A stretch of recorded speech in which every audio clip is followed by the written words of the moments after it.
अस्सलाम वालेकुम। वालेकुम अस्सलाम। मेरा नाम शगुफ्ता अहमद है। क्या नाम है आपका? शगुफ्ता अहमद। हज़ूर, मेरा सवाल ये है कि अब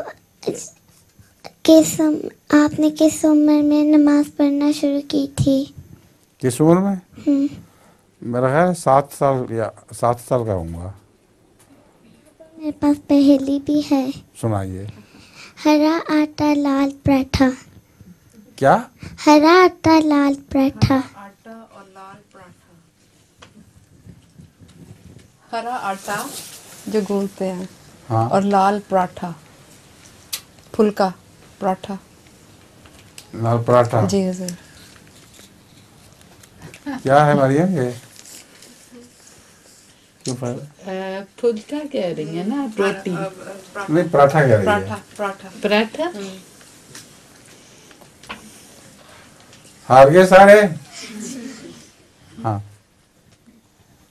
क्या है? मेहंदी। मेहंदी? वो किस तरह हो गई? ठीक है। हैं? कमाल है।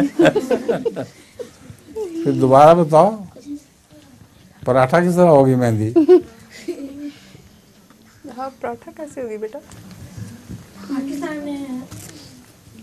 पाकिस्तान में हजूर वो बनाते हैं ना, मेहंदी को बोलते हैं, फिर जब हाथ पे लगाते हैं तो सुर्ख हो जाती है, तो फिर वो पराठा बन जाती है। अच्छा।